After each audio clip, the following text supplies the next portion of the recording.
नमस्कार, आचरण के साथ मैं हूं टीएन मनीष, हाजिर हूं आज की टॉप स्टोरी लेकर। तो शुरू करते हैं top story. Madhya Pradesh high court Gwalior खंडपीठ ने बार एसोसिएशन के पूर्व अध्यक्ष एडवोकेट अनिल मिश्रा को 1 लाख के बॉन्ड पर जमानत पर रिहा कर दिया। बुधवार रात 8:01 पर एडवोकेट अनिल मिश्रा जेल से रिहा हुए। इसके साथ ही जिला कोर्ट ने उनके साथ गिरफ्तार होने के बाद जेल भेजे गए अमित दुबे, गौरव व्यास, मोहित शर्मा को भी जमानत पर रिहा कर दिया है। इस मामले में लगातार हाईकोर्ट ग्वालियर खंडपीठ की डबल बेंच में लंबी सुनवाई चली और बुधवार 11 बजे फैसला आ गया, जिसमें याचिका को अलाउ तो कर लिया गया, लेकिन यह सुनवाई ट्रायल पर अब जारी रहेगी। फिलहाल रिहा होने के बाद अनिल मिश्रा ने अपने तेवर दिखाते हुए पुलिस कार्रवाई को पक्षपातपूर्ण बताया और दावा किया है कि जल्द ही वे पुलिस की प्राथमिक सूचना रिपोर्ट को याचिका के जरिए चुनौती देंगे। उन्होंने सनातनी समर्थकों का आभार जताते हुए अपनी ताकत सभी समर्थकों को बताया और कहा, संकल्प पहले से और अधिक मजबूत हुआ है। मेरी जमानत में जो मेरे सनातनी और सवर्ण भाई हैं, उनका जो हृदय से आशीर्वाद और मेरे साथ शक्ति समाहित थी, उससे मैं यहाँ खड़ा हूँ और मैं उन सबका हृदय से, तहे दिल से बहुत बहुत धन्यवाद अदा करता हूँ। और मैं चाहता हूँ कि मेरे इस मुहिम में, इस संकल्पों में, इस आंदोलन में वो मेरे साथ बस इसी तरह से खड़े रहें। ऐसी जेल तो हम 100 बार जाएंगे, लेकिन हम जीत हासिल करेंगे। आपको बता दें, सशर्त रिहाई के बीच एडवोकेट अनिल मिश्रा के सैकड़ों समर्थक बुधवार रात जेल परिसर पर जमा हुए थे, लेकिन फैसले में साफ तौर पर कहा गया कि एडवोकेट अनिल मिश्रा का आचरण विधि विरुद्ध नहीं होना चाहिए। किसी भी तरह का कोई जुलूस, यात्रा, सार्वजनिक प्रदर्शन नहीं किया जाएगा, जिसके चलते उनके समर्थकों ने भी संयम बनाकर रखा। इस दौरान पुलिस सेवा से सेवानिवृत्त डीएसपी केडी सोनकिया ने अपनी प्रतिक्रिया में पुलिस कार्रवाई पर सवाल उठाए हैं। पुलिस को लॉ एंड ऑर्डर मेंटेन करना है, सभी लोग उसमें सहयोग करेंगे और ऐसा कोई वायोलेशन किसी प्रकार का ना हो, ये सभी लोग सुनिश्चित करेंगे। अनिल मिश्रा जी सुनिश्चित करेंगे, पब्लिक भी सुनिश्चित करेंगे, हम लोग भी करेंगे। ऐसा कोई विषय नहीं है कि जहाँ हम लोग कानून का किसी प्रकार का कोई उल्लंघन करेंगे। स्वाभाविक रूप से है, वो छोटे हैं, उन्होंने समाज के लिए एक लड़ाई खड़ी की है और उनके साथ इनजस्टिस हुआ है। इनजस्टिस हम इसलिए कहेंगे कि एक तरफा कार्रवाई हुई है। वो बात करने गए थे कि जो लोग धर्म के विरुद्ध, सनातन के विरुद्ध लगातार काम कर रहे हैं, उनके विरुद्ध कोई कार्रवाई नहीं की जा रही है, जबकि इनके विरुद्ध ये जानबूझकर ये कार्रवाई की गई दबाव बनाने के लिए।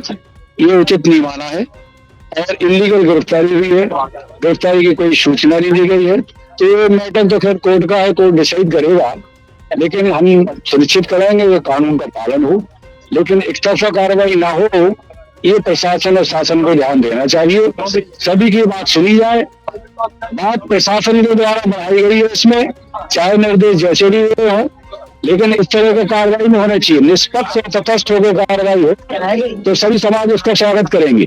अगर एक तरफा कार्रवाई होगी और ऐसा लगेगा कि किसी के साथ प्रिविलेज मिल गया, किसी को संतुष्ट किया जा रहा है या तुष्टिकरण की नीति पर शासन प्रशासन चल रहा है और किसी को दबाव दिया जा रहा है, तो ये उचित नहीं है। इसका विरोध देखिए होगा ही, लोग खुलेआम सड़क पर बोले या अंदर बोले, इसका रिजल्ट आगे आएगा। तो क्योंकि ये चंबल की धरती है, यहाँ पे किसी तरह का कोई अपमान या इन्वेस्टेज जब भी हुआ है तो इसकी बगावत हुई है और उसमें सरकारों को अपनी सरकार गंवानी पड़ी है। तो ये इस तरह का विचार अगर सरकार का हो कि दबाव बना करके और किसी प्रकार के सवालों पर कार्रवाई कर करके उनको दबा देंगे, तो ये लड़ाई पूरे भारत वर्ष के स्तर पर व्याप्त हो गई है। इस तरह का मुगालता छोड़ देना चाहिए। कानून का हम सब पालन करेंगे और कानून का पालन करते आए हैं। हम सड़कों पर नहीं उतरेंगे, लेकिन अपनी वैधानिक रूप से बात रखेंगे और इसको शासन प्रशासन को सुनना चाहिए। जिनके खिलाफ कार्रवाई होना चाहिए तो आज तो कोई कार्रवाई नहीं हुई। संतोष वर्मा के खिलाफ लगातार अभियान 1 महीने से ज्यादा हो गया है और सवर्ण समाज चला रहा है कि उसके विरुद्ध कार्रवाई होनी चाहिए। जबकि जेल परिसर पर सुरक्षा व्यवस्था की कमान संभाल रहे सीएसपी नागेंद्र सिंह सिकरवार ने कहा कि उच्च न्यायालय ग्वालियर खंडपीठ के निर्देशों का पूरा पालन कराते हुए शांति व्यवस्था के लिए पुलिस मुस्तैद है। पुलिस प्रशासन का पहला उद्देश्य ये है कि शांति बनाए रखें। जो भी मुद्दा है वो माननीय न्यायालय के संज्ञान में और वरिष्ठ स्तर पर उस पर विचार चल रहा है और जो भी निर्णय होगा उसका पालन करेंगे। और अभी उच्च न्यायालय खंडपीठ ने जो निर्णय किया उसके पालन के लिए हम लोग यहाँ खड़े। वहीं एडवोकेट अनिल मिश्रा की तरफ से पैरवी करने वाले वरिष्ठ अधिवक्ता राजीव शर्मा ने फैसले के बाद अपनी प्रतिक्रिया में कानूनी पहलू समझाए, जबकि शिकायतकर्ता के वकील ने फैसले को शीर्ष अदालत में चुनौती देने की बात कही है। ऐसा था कि अनिल मिश्रा जी को पुलिस द्वारा इलीगल डिटेन किया गया था, जिसके बारे में मेरे द्वारा पिटीशन हम लोगों के द्वारा पेश की गई थी कि अनिल मिश्रा जी को इलीगल डिटेंशन में लेके और गलत एफआईआर की गई है। तो इस पर 3 दिन से बहस चल रही थी और निर्णय सुरक्षित था। आज माननीय न्यायालय ने अपना निर्णय सुनाया है और निर्णय हम लोगों के पक्ष में आया है। इलीगल डिटेंशन को माना है कि पुलिस ने इलीगल डिटेन किया था और इसीलिए उनको जमानत पर छोड़ने के आदेश दिए हैं। 1 लाख रुपए की जमानत चीफ जुडिशियल मजिस्ट्रेट के समक्ष प्रस्तुत करने के आदेश हैं। ऑर्डर की कंप्लायंस में हम लोग अभी तुरंत कॉपी भी अपलोड हो गई है और जिसमें लास्ट ऑपरेटिंग पैरा है कि 1 लाख रुपए की जमानत प्रस्तुत करें और अनिल मिश्रा जी को तुरंत रिहा किया जाए। माननीय मध्य प्रदेश उच्च न्यायालय ग्वालियर खंडपीठ द्वारा आज विस्तृत आदेश प्रसारित किया है। लगभग 47 पेज का आदेश है।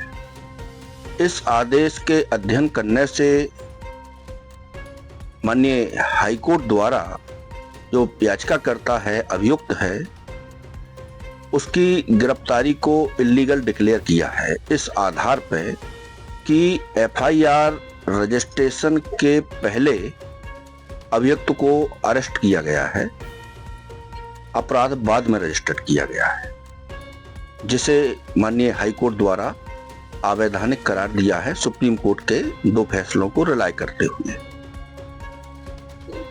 चूंकि अपराध जो रजिस्टर्ड हुआ है उस अपराध के संबंध में माननीय हाईकोर्ट द्वारा कहा गया है कि इन्वेस्टिगेशन गोइंग ऑन है और उसमें इन्वेस्टिगेशन चल रहा है।